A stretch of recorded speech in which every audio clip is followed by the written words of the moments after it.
Welcome home, a voice greeted me. When I returned from work, the last person I expected to see was my ex-husband, who had vanished 3 years ago. You're always late, making your husband wait. I'm starving. Is dinner ready yet? He complained as if it were the most natural thing in the world. My ex-husband had barged into my house and brazenly made these comments. Memories from 3 years ago came flooding back. The image of him dumping all the household chores on me, unfairly shouting at me, stating me up on our wedding anniversary trip, and then disappearing, all resurfaced in my mind. And now, here he was right before my eyes. The man I despised from the bottom of my heart was standing in front of me. The voice that came out of my mouth was surprisingly cold. "Who are you?" I asked. He just stared at me, looking surprised.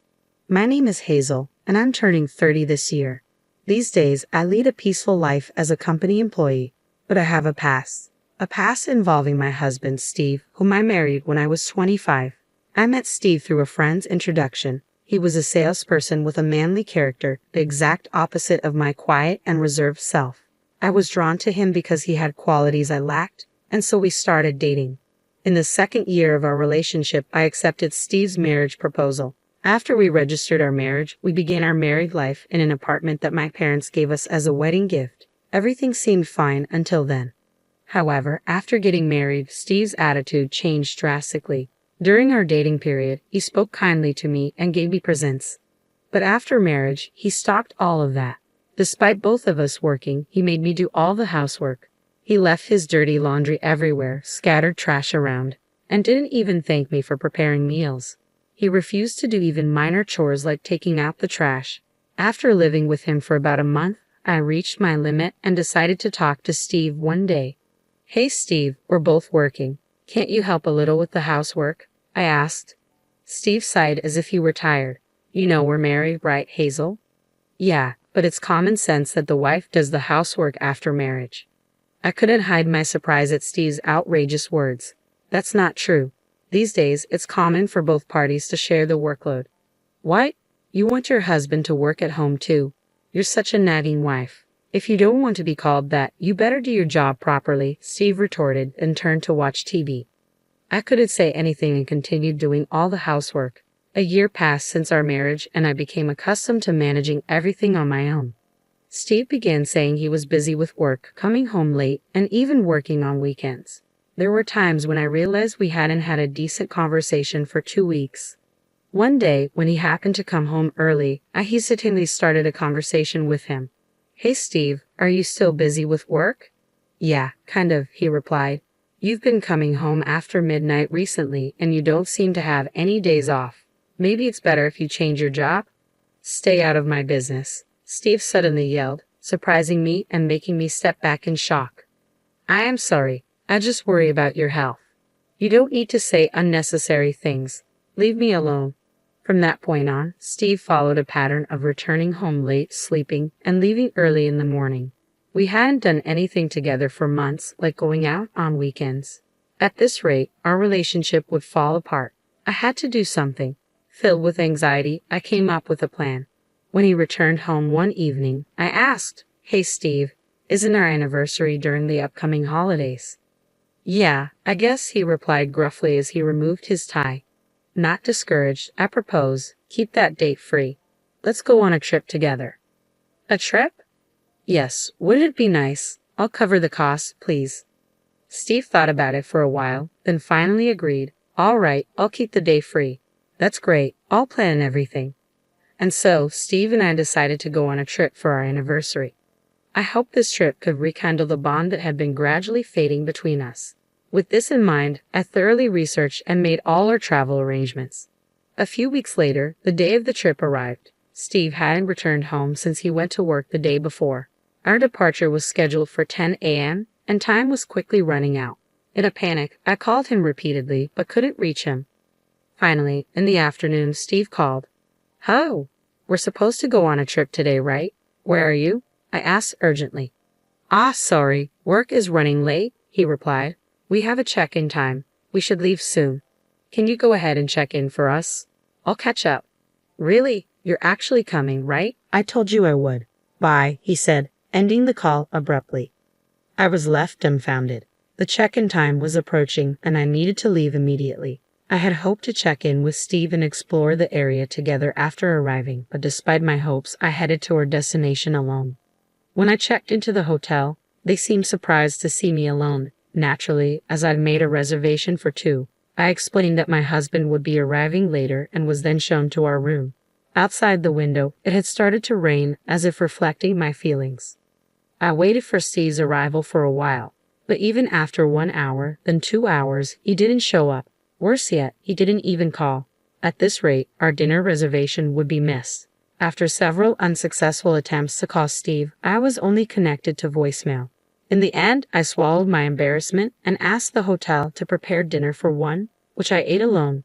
The meal was lavishly prepared with great spirit, but no matter how exquisite the food, it felt empty without Steve's presence. What I tasted had no flavor. My vision blurred repeatedly with tears. When the hotel staff asked what to do with the cake adorned with a happy anniversary plate, all I could say was, "Please discard it." That day, I ended up staying at my travel destination alone. Although I had a sightseeing tour planned for the next day, I canceled it and hurried home. At that time, I thought something might have happened to Steve. "I'm home. Steve, are you back?" I called out as I entered the house. The room was silent, with no sign of anyone. I dropped my luggage and glanced at the dining table. There, I found divorce papers signed by Steve and our wedding ring. "What? What is this? What is going on?" I exclaimed. I searched for a letter, but found nothing. Looking around the house, it was clear all his belongings were gone. Everything had been moved out. Stunned, I could only sit down on the spot. When I came to my senses, I immediately contacted my mother-in-law. She lived far away, and we had only met a few times, but she was a kind woman who treated me kindly. When I explained the situation, my mother-in-law was also astounded. She had no report from him, and he didn't seem to have gone to his parents' house either. When I called Steve's office after the holiday, I was told a shocking fact. Mr. Smith resigned last month. "What?" I exclaimed. "We've been trying to reach him too, but we haven't been able to get through since yesterday. Could you please tell him to contact us as soon as possible?" they asked. I ended my call with Steve's workplace in a daze. Next, I pulled out my cell phone and called Steve, but all I heard was, "The number you dialed is currently not in use." And so, Steve vanished abruptly. After going through various processes, I submitted the signed divorce papers and forcibly ended our married life. Time passed, and about 3 years went by. I have remarried and now live a peaceful life. Of course, I was initially distraught, but now I hardly ever think about my ex-husband. It's true what they say, time heals all wounds. As usual, when I came home alone after work, I noticed something strange. The lights in the house were on. That's odd. Did I forget to turn off the lights this morning? As I reached for the doorknob, I noticed the front door was unlocked. What's more, there was a pair of ragged men's sneakers that I didn't recognize at the entrance. A wave of tension ran through me, and I was about to pull out my cell phone to call the police when a familiar face appeared at the entrance. "Oh, welcome home, Hazel." "What?" I gasped. The person standing there was none other than Steve, my vanished ex-husband. I was surprised and speechless. Without paying any attention to me, Steve brazenly said, "You're late coming home as usual. You've kept your husband waiting." "I'm hungry. Is dinner ready yet?" Steve's casual inquiry triggered a flood of memories from 3 years ago. The audacity of Steve, unloading all the household chores on me as if it were my duty, yelling at me unreasonably, stating me up on our wedding anniversary trip, and then disappearing off the face of the earth. Now he was standing right in front of me, the man I hated from the bottom of my heart. The voice that escaped from my mouth was surprisingly icy. "Who are you, huh?" Steve, taken aback, stared at me. Returning his gaze sharply, I said, "Leave now, or I'll call the cops." "Whoa, wait a minute. You can't tell me you've forgotten your husband's face," Steve retorted with a smug grin. Upon closer inspection, he had put on weight, let his hair and beard grow out, and looked utterly unkempt compared to 3 years ago. Holding back my growing disgust, I retorted without mercy, "Stay back. What do you mean by husband? Come on, we're married, aren't we? You haven't forgotten just because we haven't seen each other for a while, have you?" "What are you talking about? I filed for divorce a long time ago. We're strangers," I stated firmly. At that, Steve's face looked like he had been struck by lightning. His eyes wide open, his mouth agape, he stammered, "Why would you do such a thing? You left divorce papers signed by yourself, didn't you? I countered. What? You took it seriously. Did you really submit it? Steve looked flustered, playing the victim. I glared at the flustered Steve with a disgusted look. Is that a problem? Of course, it's a problem. I didn't intend to divorce at all. What? I thought you would wait for me. I didn't think you'd actually go through with it. My patience had run out with Steve, who was playing the victim. What do you mean? I thought you would wait for me. After all, it was you who abandoned everything 3 years ago to move in with your mistress, wasn't it? I pointed out. When I said that, Steve once again looked astonished. Soon after, he disappeared. I hired a private investigator to locate him half a year after he left. The investigator found him, and the report I received was beyond imagination. About 6 months before he disappeared, he had been having an affair with a coworker. Apparently, their relationship was an open secret at the office. In the end, he and the other woman quit their jobs and started living together in the neighboring state. Upon hearing this, I immediately filed for divorce. My love and affection for him were completely exhausted. I had been living, trying not to recall the past, yet now he appears before me, even having the audacity to barge into my house. I deeply regretted not having changed the locks. No, Hazel, you've got it all wrong, Steve pleaded. What's there to misunderstand? I've gathered all the evidence through a PI. Go back to her, I retorted angrily. That's not possible. We broke up. We've been fighting a lot recently. I don't care about her anymore. Hazel, you're the only one for me. My ex-husband pathetically clung to my arm. I shook him off, my face full of disgust. I've told you, you're not my husband. How dare you dictate to me, a stranger to you?